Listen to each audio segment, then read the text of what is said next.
Boa noite a todos, bem-vindo a mais um grupo de estudo da Keilat Neshama. E é um prazer tê-los todos aqui com a gente. E hoje nós vamos estudar com a Morá Flávia Virgínia, nossa querida Morá, a Parashá Beshalach. Então eu vou, sem mais delongas, não vou fazer spoiler da Paraxá, mas eu vou passar a palavra para Flávia, que vai fazer as rezas iniciais das bênçãos da Torá. E a palavra é toda sua, Flávia. Muito obrigada por estar Obrigada. aqui com a gente. Eu é que agradeço. Essa paraxá é bem importante para mim, porque ela é a minha paraxá. É a paraxá, né, de quando eu nasci, a paraxá, eu realmente fiz meu bat mitzvah nela. E ela tem a Shirat Hayam, que é uma canção do mar, e eu sou cantora, então ela sempre foi uma coisa muito, realmente muito integrada a mim. Eu sempre me senti muito próxima dessa paraxá, então eu fico bem contente de poder partilhar algumas ideias aqui com vocês. Para quem não me conhece, eu não falo de judaísmo, eu falo de flavismo, né? Eu gosto de deixar isso claro para ninguém depois ficar muito espantado. São ideias minhas que eu vou desenvolvendo, eu dou aula, de fato, de Torá, e eu vou desenvolvendo umas ideias que não necessariamente são ideias que acompanham somente o pensamento rabínico, né? Então, eu vou expor para vocês e vamos ver o que que dá. Então, eu vou fazer a reza da leitura da Torá. Estou no lugar certo? Sim. Baruch atah Adonai Eloheinu melech haolam, asher קידשנו במצוותיו וציוונו על דברי תורה. בערב נא Amém. אדוני Amém. Amém. Amém. בערב נא אדוני אלוהינו את דברי תורתך בפינו ובפיות עמך בית ישראל, ונהיה אנחנו וצאצאינו וצאצאי צאצאינו כולנו יודעי שמך ולומדי תורתך לשמה.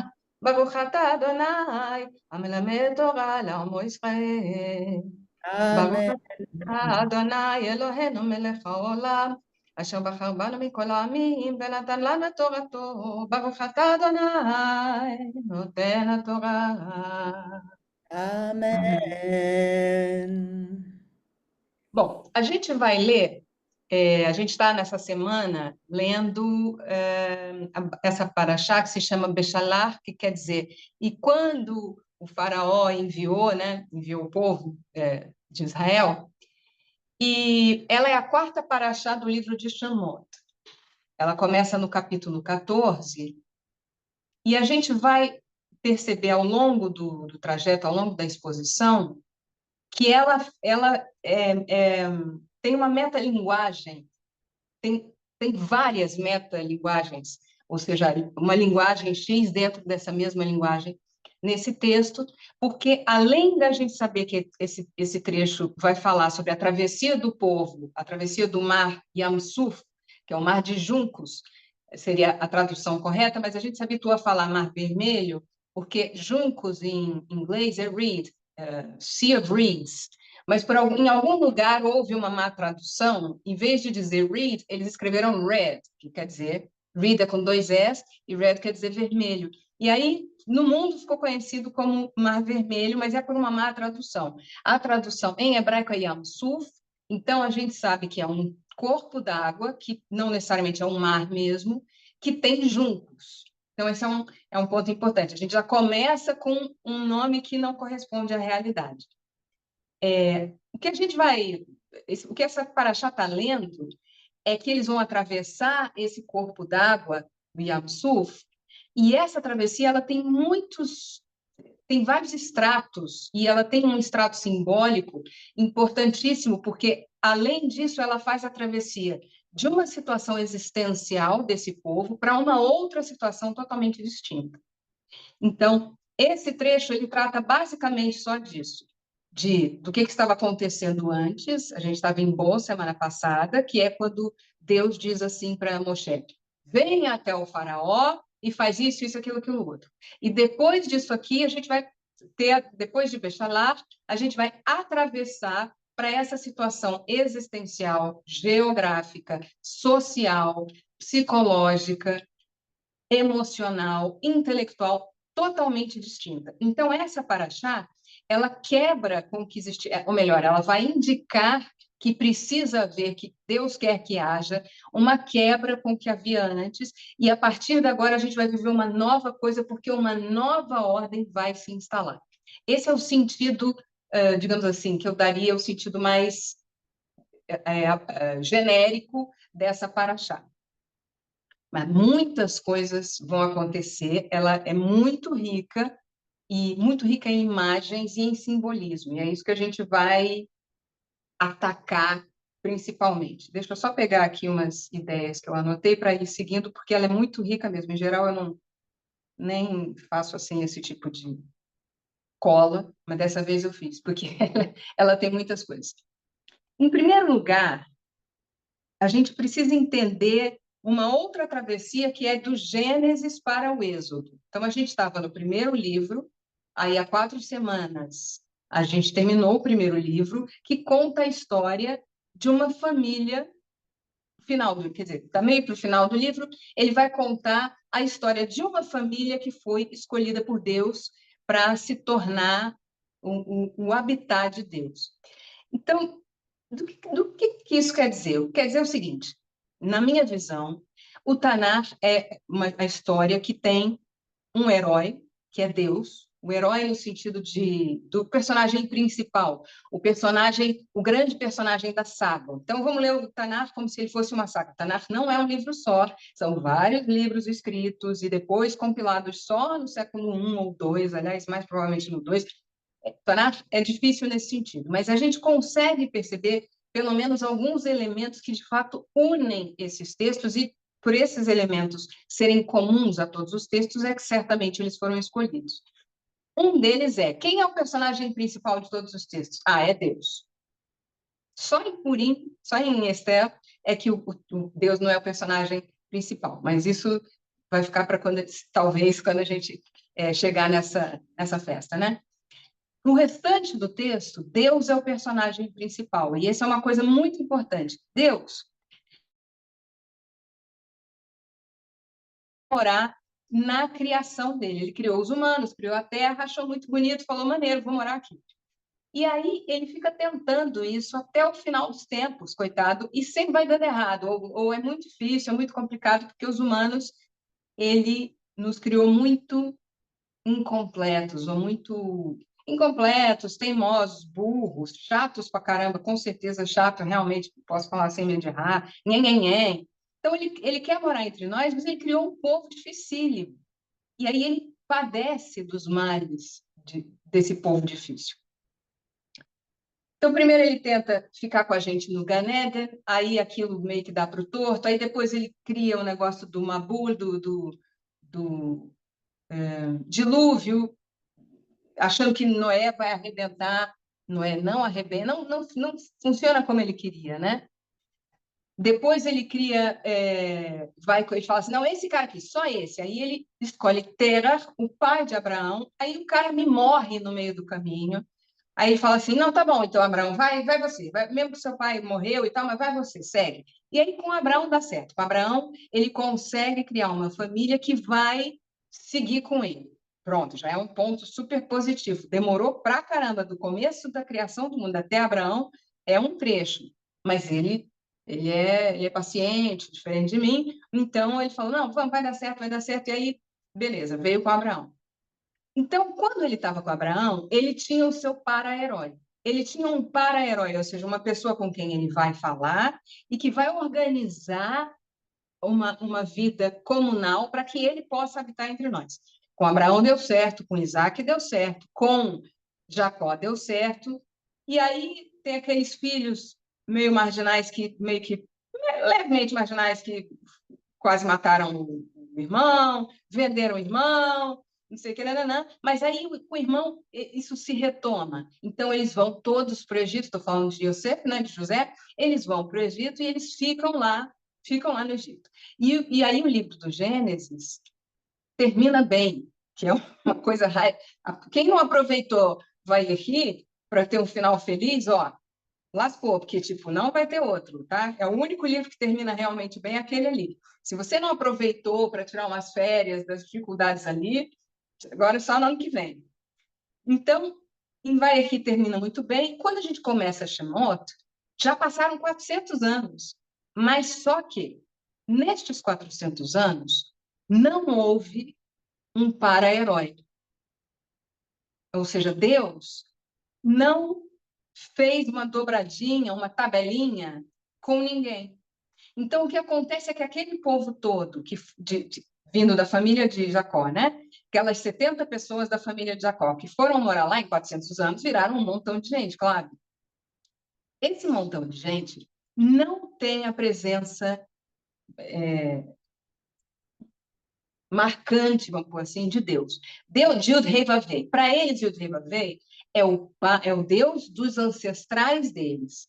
Mas eles não têm uma lida direta, como tiveram Abraão, Isaac, Jacó e os 12 filhos e mais Diná. Eles não têm essa visão, essa vida direta com Yud Rei Vavei. E é por isso, digo eu, já vamos começar com as opiniões nada ortodoxas, é por isso que ele faz, para retomar esse contato, ele encontra um herói que é Moshe, um para-herói, digo, né? Vocês estão entendendo esse conceito de herói e para-herói? Que eu falo isso sempre, e aí, de repente, né? É o cara com quem é o contraponto dele literário, contraponto literário dele. Então, ele encontra um cara com um aspecto de para-herói. Na verdade, são dois, né? Moshe e Aaron. Porque Moshe fala assim: não, mas eu nem falo direito, não tenho vocabulário, a gente não sabe direito o que quer dizer, que ele fala, eu tenho a língua pesada. Ou ele era mudo, ou ele falava muito palavrão, tinha. Qual é o que fala palavrão? Tourette? Asperger, não sei. Ou ele tinha um negócio desse, ou ele não falava hebraico direito, porque ele foi criado no. Falava só egípcio. Mas, enfim, ele não queria ser o porta-voz. Ele fala, tá, Deus fala, tá bom, vou arrumar um porta-voz para você. Seu irmão fala um hebraico ótimo, é ótimo ele, vamos lá. E aí, ele, ao encontrar esse para-herói, ele vai tirar o povo do Egito e ele vai se restabelecer diante do povo. A meu ver, é por este motivo que ele lança aos egípcios e também aos hebreus 10, não 9, não 3, não 5, 10 pragas. Porque, veja, se sou eu, Flávio, com uma praga só eu resolvia tudo. Porque, como eu falei, eu não sou muito paciente. Na verdade, eu também já falei isso, eu não faria com uma praga, eu faria com raio encolhedor. Pega ali aquele pessoal, vou tirar o meu povo daí, não quero nem saber. Faraó, se vira. Diminui o povo, aí quer que eles vão morar lá na Terra Prometida, já enfiava na Terra Prometida com o raio encolhedor, entendeu? Ia todo mundo do tamanho de uma formiguinha, metia lá e acabou. Mas não. Por que ele não faz isso? Ele faz 10 pragas. Mas ele quer alguma coisa com os egípcios? Não, porque os egípcios não foi o povo que ele escolheu para morar, para fazer essa coisa toda, para ser parça. Ele escolheu os hebreus. Ele fez isso para que os hebreus conhecessem as suas maravilhas, para que os hebreus pudessem ver, meu Deus, ele é muito maior. Por quê? Porque os hebreus estão no Egito. Quantos deuses tem no Egito, gente? Ó, o Rio Nilo tem um deus. Os sapos têm um deus. Muito conhecida é Bastet, a deusa dos gatos, né? E Hathor, a deusa da vaca. Mas esses nem estão nas pragas. Aliás, até poderia pensar que Hathor, quando ele faz a praga das pestes, né? Das pestes nos bichos, poderia pensar que ele está justamente mostrando: Hathor, você não pode nada comigo, olha aqui e tal. Quer dizer, os deuses, tem o deus do gafanhoto, os egípcios têm inúmeros deuses. Os hebreus que estão lá vivendo há 400 anos, mesmo que não adorando esses deuses, eles têm mais contato com esses deuses do que com Yud-Heh-Vav-Heh. Vocês estão me acompanhando? Eu estou indo muito rápido, falando maluquice. Então, ele manda essas 10 pragas que são atacando ali aquela crença não dos egípcios, que ele certamente, no nosso texto, ele não está nem aí dos egípcios. Ele está fazendo aquilo para mostrar, ele está desmembrando uma um possível interesse, um possível encantamento que os hebreus, ao longo de 400 anos, possam ter sentido em relação ao panteão egípcio. E, a meu ver, também, essa travessia do mar conta como, na verdade, uma 11ª praga. Então, deixa eu só refazer essa palavra. A gente fala as 10 pragas, mas ele, até quando começa o texto, ele fala assim, eu vou mandar 10 sinais, 10 maravilhas. Eu vou endurecer o coração do faraó. O faraó não era malvado. Ele é que endurece o coração do faraó. Não tem nenhum lugar dizendo que o faraó era malvado. Quer dizer, claro que o faraó fez aquele édito para dar uma matadinha nos hebreus, mas ele está fazendo, não é uma coisa pessoal contra os hebreus, ele está fazendo uma conta. E a conta é, esse povo está ficando muito, muito numeroso, tem que dar uma diminuída aí, porque eles podem se insurgir contra mim. Por quê? Porque eles não são egípcios etnicamente, socialmente, sei lá, eles não são egípcios. Eles podem se insurgir. Vamos dar uma segurada de onda aí. Não é uma coisa pessoal. Como a gente sabe que não é pessoal? Porque Moshe foi criado por esse mesmo faraó. A filha dele aparece com um nenenzinho que é claramente hebreu. Como a gente sabe que ele é claramente hebreu? Porque ela abre o cestinho e fala, um hebreu, vou levar para minha casa. Ela não fala, um hebreu, joga fora, mata, não sei o quê. Vou levar para minha casa. E o faraó olha para aquilo e fala, mata esse menino, não quero esse menino aqui. Não, ele cria esse menino. Então, a gente sabe que não era pessoal. A gente sabe que é uma medida extrema, sem sombra de dúvida. Mas era uma medida política, sociopolítica que o faraó fez. Então, Deus endurece o coração do faraó para mostrar para os hebreus a sua força, a sua presença, a sua magnitude. Não é porque eu estive ausente por 400 anos que eu não existo, eu não sou uma lenda dos ancestrais de vocês, eu sou real. E quando chega nessa hora, na travessia do mar, que é o tema principal da nossa paraxá, que vai acontecer no capítulo 15, né? Quando chega neste momento, então, aquilo também é um sinal, também é um mofet, um ot, uma niflá, um milagre. Só que a gente não usa bem, milagre a gente usa essas palavras todas em português, as traduções não ficam boas, porque são traduções que a gente usa para coisas positivas. Então, por exemplo, ele chama, vocês vão ver meus niflaot, Deus fala no texto, que a gente chama de maravilhas. E aí, claro, se morreu todo o gado, isso não é uma maravilha. Então a gente chamou de praga. Mas eu queria voltar pelo menos à ideia geral de vamos usar a palavra sinal. São 11 sinais e não 10. Toda essa coisa para os hebreus na relação entre os hebreus e os egípcios, compreendem 11 sinais, a meu ver. O último deles é a travessia do mar, que é um sinal absolutamente estonteante e gigantesco.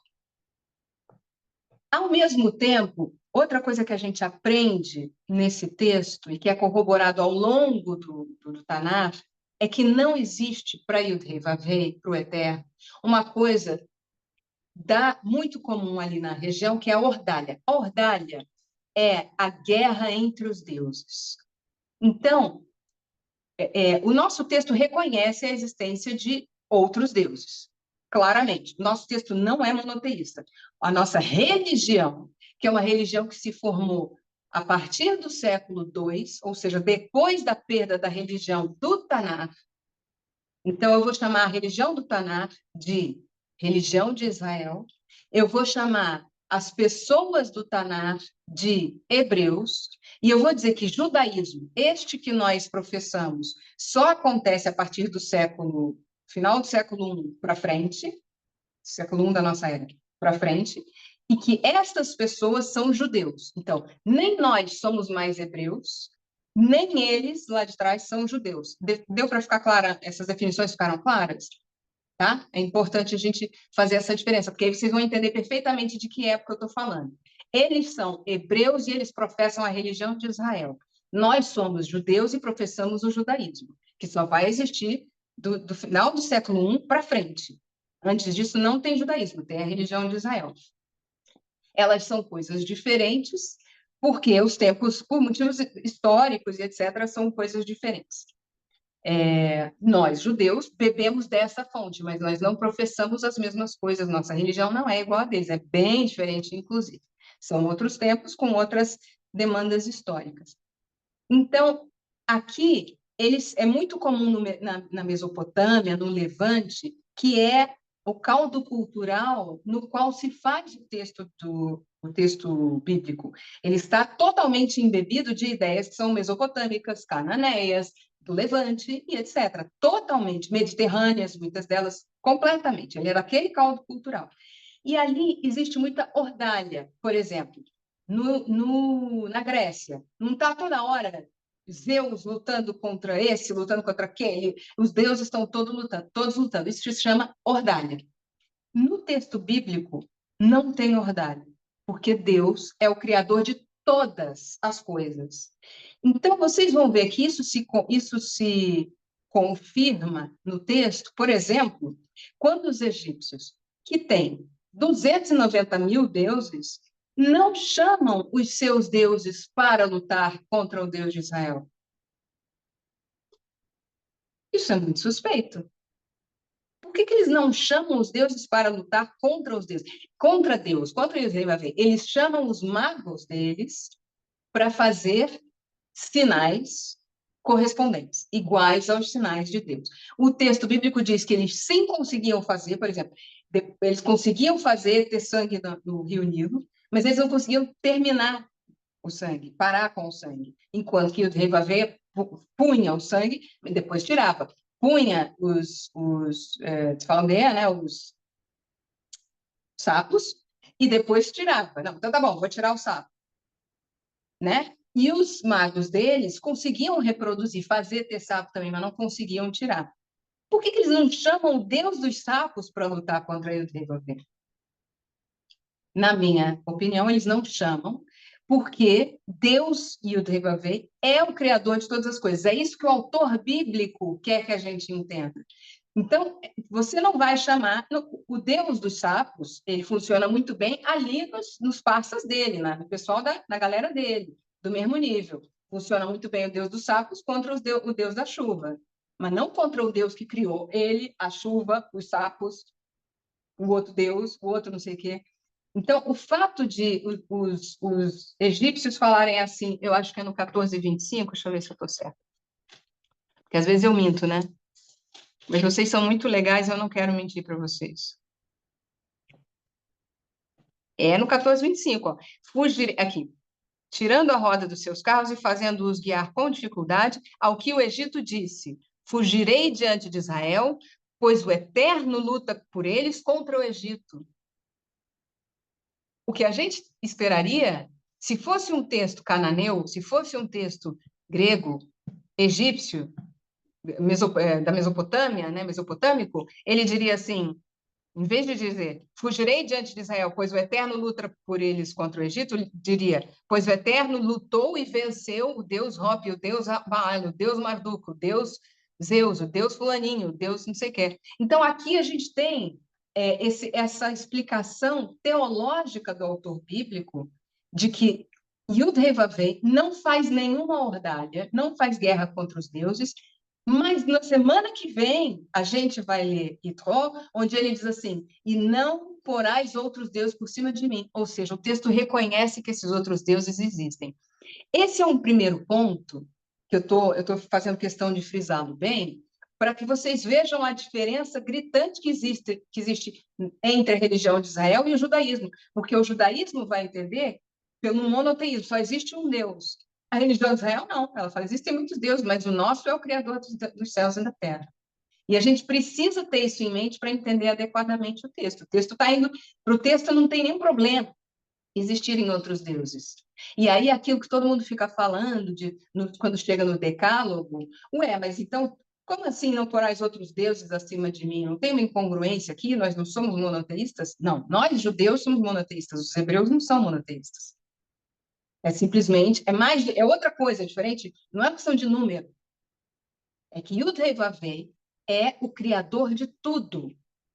E eles estão se dirigindo a esse Deus. E isso é uma grande diferença entre este grupinho, que é minúsculo, dos hebreus, e os vários grupos ao seu redor. Eu não estou dizendo que este é o único grupo da Terra, nem o primeiro a acreditar nisso, porque eu não sei se este é o único, e muito menos se é o primeiro, não tenho ideia. os textos vão revelando coisas diversas, os textos dos outros têm as suas próprias revelações. Eu só estou tentando me especializar nesse texto. Então, neste texto, eu acho que é isso que ele quer dizer. Esse é um primeiro ponto que chama muito a atenção. Ele precisa fazer todo esse escarcéu, porque para que não haja dúvida para os hebreus de que ele é o Criador dos céus e da terra, a ponto de que os egípcios não chamam os seus próprios deuses para lutar contra o rei Vavê, porque eles não viriam, eles não podem contra quem os criou, certo? Quando a gente chega no capítulo 15, a gente tem um negócio muito interessante que é a figura de Deus no capítulo 15, que é onde vai Keshevatayam, a canção do mar, ele é visto como um guerreiro. Ora, o guerreiro é também um modelo de Deus muito comum de toda essa região. Toda essa região fazia muitas guerras, né? Eles levam os seus deuses para guerrear na forma de estátuas e etc. Os povos levam seus deuses. E Israel, mais na frente, vai levar o quê? A arca como um representante de Deus. Então, eles entendem isso dessa maneira. A guerra é uma guerra onde Deus tem um interesse pessoal na guerra, porque os deuses os deuses da antiguidade, eles são, em geral, patronímicos, ou seja, são deuses patronos de determinadas cidades. Então, eu vou dar um exemplo nosso aqui. Xangô. Todo mundo já ouviu falar em Xangô aqui, né? Porque a gente é brasileiro, todo mundo conhece. Xangô é um deus, um orixá, né? Se fala na língua deles, mas na verdade o que eles querem dizer é na língua deles, em Yorubá. Mas o que eles querem dizer é um deus da cidade que se chama Xangô. Ogum é o deus da cidade que se chama Xangô, que se chama Ogum. Entende? Ele é o patrono daquela cidade. Então, aqui o que você tem é que isso existe e não existe simultaneamente em Israel. Em Israel, Deus é o criador dos céus e da terra, mas ele também é o Deus não necessariamente só das cidades dos territórios habitados pelos hebreus, mas ele vai acompanhar os hebreus depois no exílio.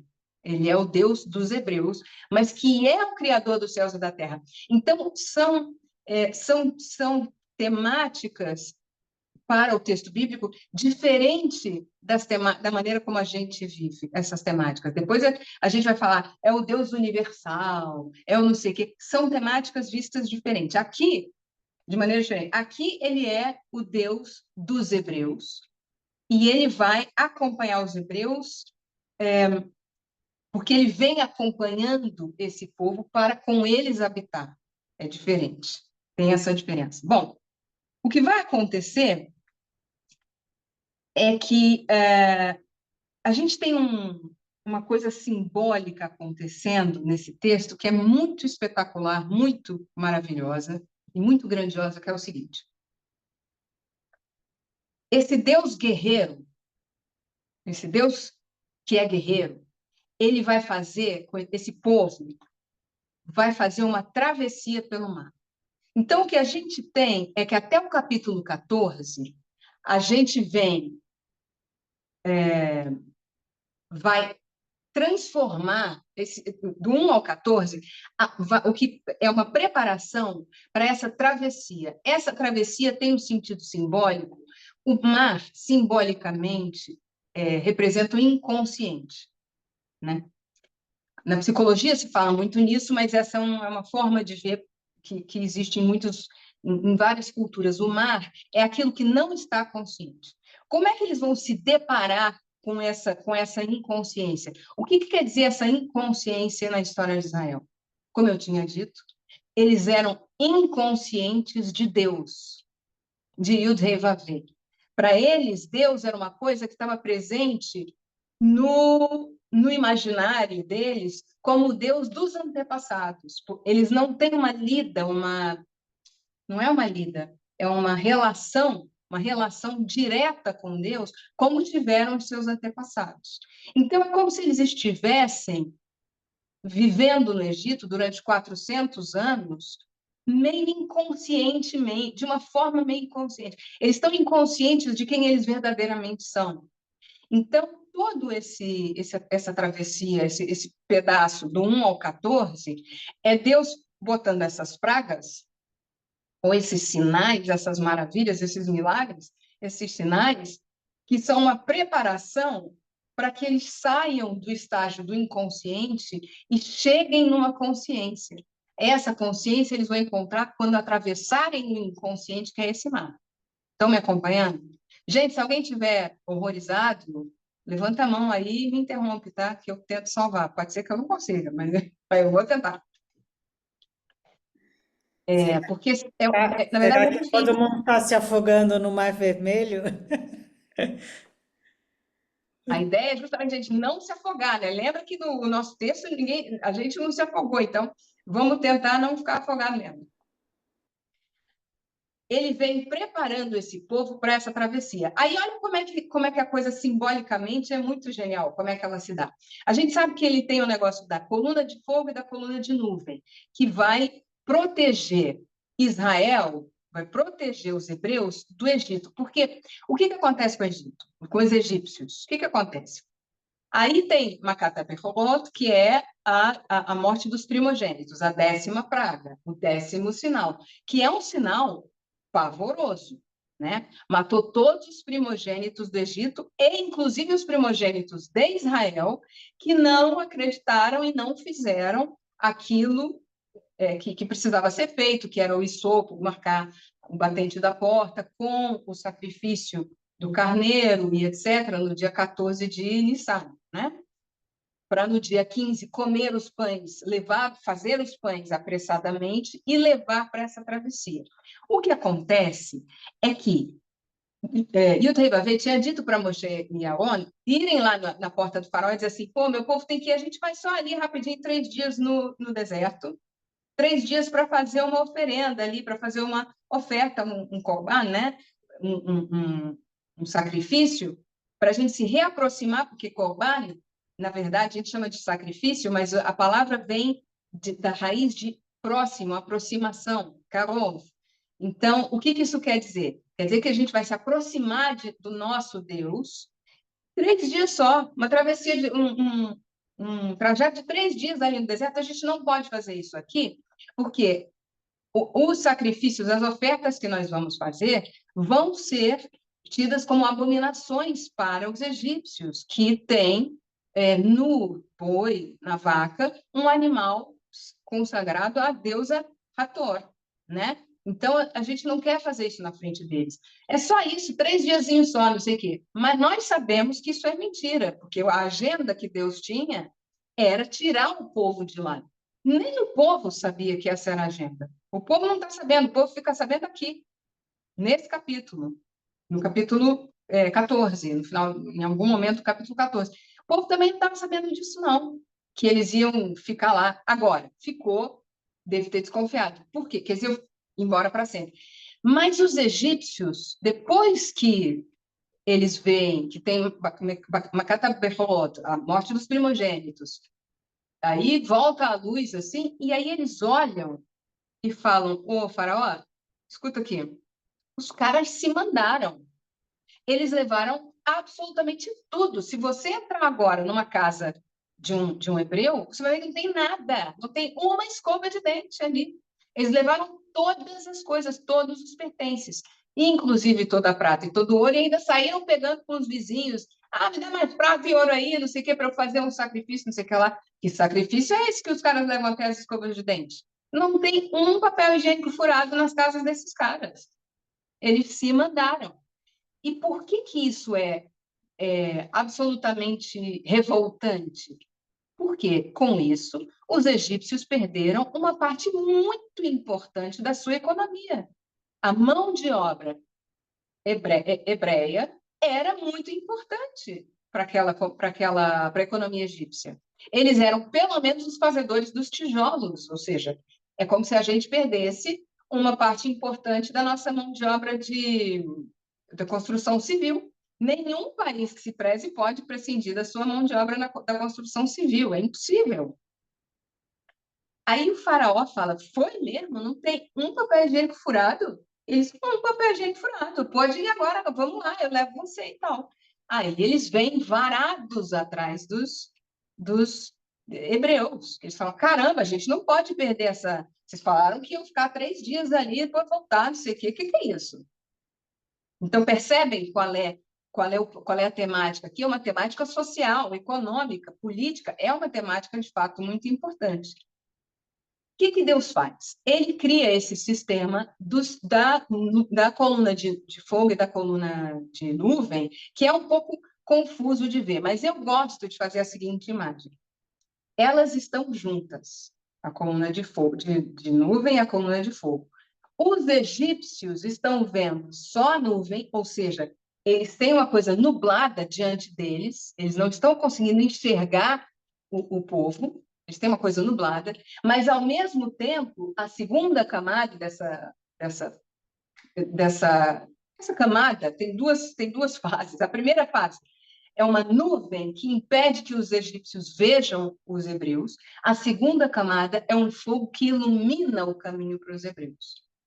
Então, o que vai acontecer quando eles pararem ali na frente do mar é que eles, evidentemente, estão vendo o mar, eles sabem que os egípcios estão vindo atrás deles não estão sendo vistos, mas eles estão sendo sentidos de alguma maneira, eles foram por esse caminho aqui.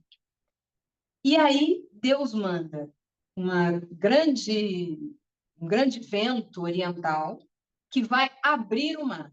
Essa abertura de mar leva horas. O trajeto todo leva horas, porque são muitas, muitas, muitas pessoas, mesmo que não sejam que 600 mil, porque essa palavra, quando eles usam essa palavra Elef no texto bíblico, ela às vezes se refere a uma unidade de um certo número de pessoas. Então, são 600 unidades de pessoas, que a gente não sabe se são 1.000 pessoas cada unidade, ou 10 pessoas, ou 100 pessoas, ou 7 pessoas, a gente não sabe. Mas são 600 unidades de pessoas. É gente pra caramba, é um monte de gente, ok? Eles saem com a melhor guarda, a melhor parte da guarda do próprio faraó, com não sei quantos carros, que seriam mais ou menos equivalentes a tanques hoje. Então, eles saem com armamento pesado, porque eles não podem admitir que esse povo, depois de ter feito todo o estrago econômico que fizeram com as pragas, ainda por cima eles venham a faltar, inclusive na reconstrução do Egito. Vocês estão entendendo onde é que politicamente eu quero chegar? Em problemas muito graves sociopolítico-econômicos. É muito grave o que aconteceu. Então, ao mesmo tempo, você tem os egípcios têm uma camada de inconsciência, não estou entendendo o que está acontecendo, não tem controle sobre o que está acontecendo na forma da nuvem. Os hebreus vão ter que atravessar esse mar e vão ter que meter o pé no seu inconsciente para sair do outro lado, um povo que vai andar pelo deserto para chegar do outro lado com um novo tipo de sedentarismo, retrocedendo um pouco para o nomadismo, mas chegando do outro lado com um novo tipo depois que atravessar esse nomadismo, conquistar uma nova terra, para fazer uma nova sociedade onde eles vão ser de fato sedentários e passar a viver em cidades. Então, eles vão ser uma mistura de campo com cidade, mas já não o deserto, que foi a vida dos seus patriarcas, dos pais, que foi a vida daqueles do deserto. Agora eles vão entrar numa nova situação que noeticamente, espiritualmente, psicologicamente, precisa ser totalmente nova. Então, a travessia do mar, que é uma travessia iluminada por essa coluna de fogo, quer dizer, preparada por essa coluna de fogo, ela exige que, simbolicamente, eles metam o pé no terremoto, quer dizer, nas águas, no abismo, nas águas abismais, nos pontos mais profundos do seu inconsciente. Eles têm que abrir esse inconsciente, deixar de ser inconscientes de Yud-Heh-Vav-Heh, inconscientes de Deus, inconscientes da sua história, inconscientes do seu caldo cultural, deixar para trás toda a história egípcia que eles viveram ao longo de 400 anos, que passou a ser, com certeza, parte da história deles, para sair de lá limpos para uma consciência de Deus, consciência de estarem formando um povo que não mais vai trazer aspectos egípcios. Isso não vai acontecer da noite para o dia, então eles vão vagar por 40 ou 40 sendo um número arquetípico, inúmeros anos no deserto, até que eles possam depurar-se dessa egipcialidade, depurar-se de qualquer forma de pensar que não fosse nós somos um povo, e de fato criar um novo povo, criar uma nova coisa, que é o que Deus quer, para que Deus possa habitar neste novo povo, com um novo pensamento, como uma nova coisa, a partir dessa depuração que eles vão fazer. Então, o mar, a travessia do mar, é uma coisa absolutamente central, tem um simbolismo fortíssimo nesse povo, porque eles entram de um jeito e precisam sair de outro. Quer dizer, esse é o princípio desse momento de depuração. Tanto é assim que quando os egípcios atravessam o mar, as águas vão voltar, porque eles não estão preenchidos de algo novo para vivenciar. O Egito está correto sendo o Egito. O Egito está completo sendo o Egito. Então, embora este faraó e o seu exército venham a morrer, vai se levantar um outro faraó, o povo ainda está lá, e está tudo bem, Deus não está preocupado com isso. O Egito não. O mar caindo por cima da cabeça do Egito não significa o aniquilamento do Egito e dos egípcios como povo. Eles não têm que fazer essa travessia. Eles morrem porque eles tentam entrar na travessia dos outros. Então, esse mar, ele é o caldo inconsciente dos hebreus, não é o caldo inconsciente dos egípcios, no sentido de que eles não têm nada para se apossar nesse mar. Então, eles se afogam no caldo inconsciente dos outros. Apesar, ou seja, a moral que fica é, apesar da perda desse contingente populacional ser uma desgraça, certamente, para os egípcios, do ponto de vista econômico, eles não têm que se meter com eles. Esse caldo emocional e inconsciente dos hebreus é só dos hebreus, eles não deveriam ter entrado. Mas os egípcios olham para aquilo, veem os últimos hebreus ali, né? Porque esse mar é curtinho, certamente, e aí é porque é um corpo d'água, né? Não é um mar, realmente, né? Um lago, uma coisa grande, mas pequena ao mesmo tempo. Então, eles estão vendo os outros caras do outro lado, eles se meteram no inconsciente do que eles não deviam. Yud-Heh Vaveh não vai habitar com eles, não é a história deles. A história deles são os deuses deles. Então, eles morrem. E, com isso, eles reforçam exatamente essas ideias de travessia de inconsciente para tornar-se consciente, das quais eu estou falando. Então, esse 11º sinal é o sinal que faz com que eles atravessem dos seres que eles eram para os seres que eles precisam se tornar. E eu acho que com essa imagem o texto fica ainda mais bonito. Agora, fecho mostrando que na leitura da Shirat Hayam, a partir então, no 15:13, até do 15:1 ao 15:12, esse é uma canção, né? E o hebraico mostra que esse texto ele é mais antigo do que quase todo o restante da Torá. Tem alguns textos que são muito antigos, uns 2 ou 3. Este é um dos mais antigos que tem. E ele é mais antigo do que o que vinha antes, ou seja, o hebraico dele é mais antigo do que estava sendo escrito antes e do que vai ser escrito depois, o que dá para a gente a sensação de que é uma música que foi colhida, que se perpetuou como texto para aquele povo, justamente porque era uma música. Então, você lembra melhor, né, de trechos, de poemas, não sei o que, se eles forem musicados.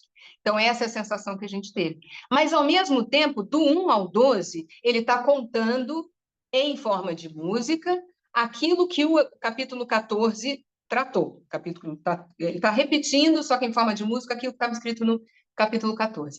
Mas no Passuco 13, ele fala assim, ó, guiaste este povo que redimiste com a tua mercê, com tua força guiaste a morada de teu santuário. Santuário? 14. Povos escutaram e estremeceram, dores apoderaram-se dos moradores da Filisteia. Filisteia? Então pasmaram-se os chefes de Edom, e dos poderosos de Moab apoderou-se com um tremor. Edom e Moab em guerra? Israel guerreando contra Edom e Moab? E todos os moradores de Canaã derreteram-se. Israel lutando contra Canaã? É estranho isso aqui, sabe por quê, gente? Porque todas essas coisas que eu falei só vão acontecer no futuro. Tudo que eu falei, Filisteia, Edom, Moab, Canaã, em guerra com Israel, não aconteceu ainda. Vai acontecer no futuro. Morada do teu santuário não aconteceu ainda. Vai ter o Mishkan, agora agora mesmo, daqui a duas parashot, vai ter começar a construir o Mishkan, e depois vai ter o templo. Mas está muito lá na frente. Por que o autor bíblico coloca esses trechos, insere esses trechos de uma coisa do futuro, que vai acontecer no futuro, aqui em algo que aconteceu no passado? A minha explicação a gente não tem muita dica, mas eu suspeito de que é porque ele quer fazer, quando chegarem esses feitos, então ele está tentando contemporaneizar esse Yud Hei Vav Hei, dizendo, está vendo a sua guerra? Então, a sua guerra está cantada lá em Shelatayam.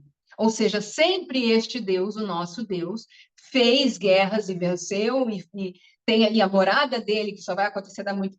Ou seja, o seu Deus agora, da sua contemporaneidade, é aquele mesmo Deus. Ele está traçando uma ponte, pegando algo que é contemporâneo desses outros, dos hebreus, 200, 300 anos mais na frente, e está fazendo essa ponte. Então, esse sistema de consciência, consciente e inconsciente, ele vai trazendo ao colocar esses trechos ali, ele interfere nesse poema, que é um poema antigo, para tornar Yud Hei Vav Hei o vencedor de todas as guerras dos hebreus e, quem sabe, dos judeus também, por toda a eternidade. E com isso eu encerro aqui o que eu tinha para falar. Se vocês tiverem alguma pergunta, é esse o momento, e se não tiverem, se calem para sempre. Mentira, ninguém pode começar outra hora. Eu tenho uma Super obrigada, pergunta. Flávia. Só um minutinho, Jacobson. Super obrigada, Flávia. Foi super, super. Nossa, uma viagem. A gente viajou junto com você. Pelo menos eu viajei. Bom, E é sempre bom te ouvir. Antes de vocês fazerem as perguntas, eu vou fazer a vez do Rabino Davi e vou fazer os anúncios. Nós vamos ter sábado a leitura do Shirat Hayam, então assim não percam na sinagoga às 9h30 da manhã, que seja presencial, que seja online, a gente vai estar lá. Segunda-feira continuamos com o nosso curso de judaísmo. Terça-feira, novidade, yes, vamos começar o curso de hebraico 1, básico. Quem ainda não se inscreveu, inscreva-se, ainda dá tempo. E é isso, quarta a gente volta para Paraxá e vamos. Então agora quem tiver alguma, oi Celso, oi Oi, André, Carol, deixa eu aproveitar a carona nos seus avisos aí. isso, Dois acréscimos. tá. Quem estiver em São Paulo, sexta-feira, o residencial do Einstein, eu e a Bárbara vamos estar lá. A Bárbara está aqui, mas está com a câmera fechada. Vamos estar lá. Então, todo mundo que puder aparecer lá, muito bem-vindo. A partir entre 18 e 18h30 a gente vai começar. E no sábado, a Flávia, que deu essa aula linda para nós hoje, vai nos dar um presente que vai ler o Shirat Hayam para nós no próximo sábado. Tá? Uhum. Obrigado, Flávio, pela presença e pelo chamado. Obrigada a vocês. Sou eu. JB, você é o primeiro. Gente, antes de fazer a pergunta, é uma honra, é como se a gente estivesse tomando mel daqui da serra. Né? Uma coisa gostosa, uma sobremesa maravilhosa, ouvir, Amorá. Flávia, a gente viaja e volta, é uma explicação surreal. Enfim, é tanta pergunta, mas uma curiosidade que eu tenho. Geograficamente, Morá, qual que seria a posição? Porque se a gente olha ali o Egito, a Península do Sinai, aí a gente está olhando lá para a terra de Goshen, ali está o mar Mediterrâneo. Só tem uma entrada que hoje tem o canal de Suez que liga o mar Mediterrâneo ao Índico. Enfim, geograficamente, qual seria a posição desse mar de Junco Então, atualmente? a gente realmente não sabe, não. Nós não sabemos. Porque, e outra coisa, tem uma outra coisa que é mais esquisita ainda. Para vocês terem uma ideia, o Sinai, tudo indica que o próprio deserto do Sinai não é onde a gente acha, onde hoje a gente chama de deserto do Sinai, ele é muito mais próximo da Arábia, ele é na Arábia Saudita, provavelmente. Então, a gente não consegue fazer bem essa leitura, a gente não sabe onde é essa travessia, não tem um lugar exato que a gente possa saber. E como eu tinha explicado, tudo indica que é apenas um corpo d'água, não é um negócio gigantesco, entendeu? É um lago, é uma coisa que a gente não temos Pois como saber. Pois é, olhando a Península, tudo, eu já ouvi também esse comentário que não é ali naquele pedaço, e sim na Península Arábica. Mas Exato. entre o continente africano e a Península Arábica, lá na Ásia, aquilo dali é profundo, e eu não ve, e olhando geograficamente, você não vê, você está olhando o mar Mediterrâneo, não tem um pedacinho de simplesmente um lago que se formou. Ou então com a evolução mudou, não tem ali. Aquela É, entrada do canal de Suez é fundo, passa os navios e tudo mais, é uma rota comercial e tudo mais eu ali. sei. Então, eu olho para aquele pedaço de geografia e fico dizendo, não, ali é Mediterrâneo, aqui é o canal de Suez, aqui é a entrada que liga o Oceano Índico. Que pedaço de Mar de Junco é esse que ninguém sabe? Ninguém sabe. Agora, também é importante lembrar o seguinte: eu li do contexto querendo ver o que o autor bíblico falou. Mas não tudo que está escrito no texto, de fato, aconteceu. E o Êxodo, esse trecho, essas coisas, talvez não tenham acontecido exatamente assim, entendeu? Isso pode ser um aproveitamento de outras histórias que existiram com outros povos. Então, a gente tem uma coisa, a gente tem que conseguir ler o texto conciliando, de uma forma larga, com a nossa fé, com o pensamento científico. Talvez não tenha acontecido e, portanto, por isso que a gente, quando vê determinadas coisas, não casam. É verdade também, ao mesmo tempo que eu falo isso, é verdade que, especialmente a arqueologia, vem mais confirmando coisas que estão escritas na Bíblia do que desconfirmando. Isso também é verdade. Mas tem algumas coisas que, por exemplo, se Moshe existiu ou não, a gente nunca vai conseguir confirmar isso, eu acredito, porque não tem nada na própria história de Moshe que pudesse indicar algo que deixasse um registro, algum tipo de registro, entende? Então, isso também é importante. A gente tem que saber fazer, tem que alargar a mente para poder caber nela as duas formas de ver. Uma forma científica que não, isso aqui não tem confirmação. E outra forma que é uma forma mais literariamente eles existem, e a Torá é um texto literário, e é nisso que a gente está navegando. Nosso navio é a Torá, é o texto literário como literatura, é a minha sugestão. É onde a gente concilia melhor as ideias. Ei, Alguém mais?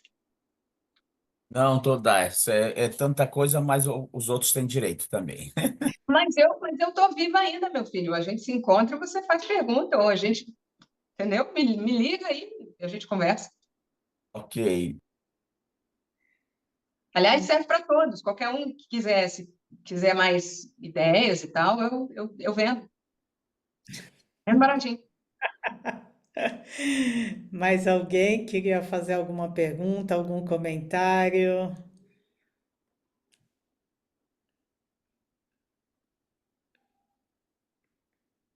Gente, que silêncio! Tá todo mundo navegando pelo Yamsuf.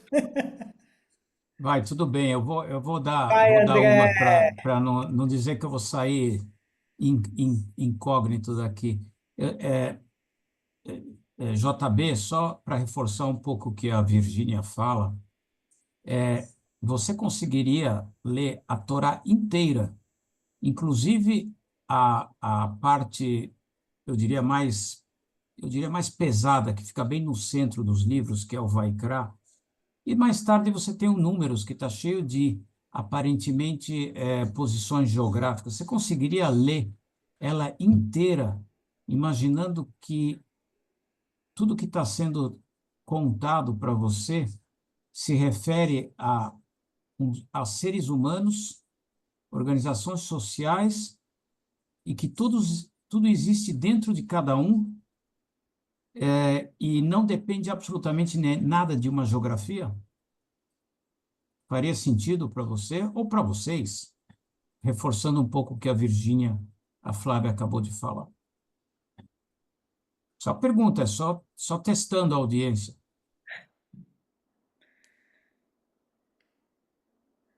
Porque na verdade é isso, você tem muitas camadas, né? Então, a gente pode sempre ler um texto é considerado sagrado, eu acho, na verdade, justamente quando ele permite várias leituras em várias camadas. Então, uma das camadas dos textos, e é aí que você vai formando o caldo cultural da religião, é quando você consegue utilizar aquele texto para uma autoconstrução, né? Então, a gente pode usar aquilo tudo de maneira metafórica como uma entrada para dentro da gente mesmo, entendeu? E aí, aqui eu quis usar um pouco da questão simbólica do mar, só que, em vez de pegar individualmente, eu quis pegar nos hebreus e depois, para a gente poder fazer essa progressão depois, para os judeus no coletivo. Então, a gente foi instado a entrar em contato com o nosso DNA espiritual, psíquico, psicológico, emocional, intelectual, em que Deus faz parte da nossa vida. Então, a gente pode fazer essa leitura sem precisar, como o André acabou de falar, nem um pouco de que nada geográfico faça sentido, entendeu? Porque a mensagem que o texto traz, ela é muito rica em camadas, e na camada simbólica, qualquer um pode entrar nesse lugar e aproveitar esse texto dessa maneira. O texto tem coisas para dizer para as pessoas, independente da sua veracidade histórica ou não.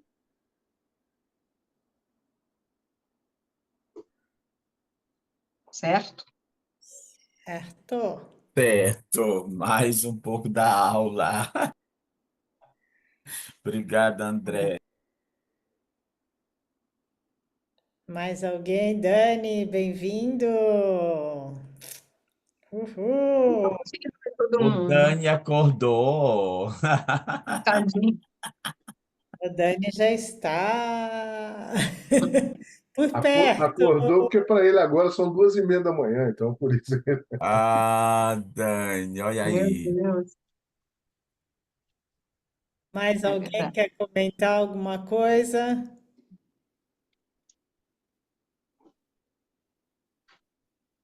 Um beijo, Sérgio. Obrigada pela presença.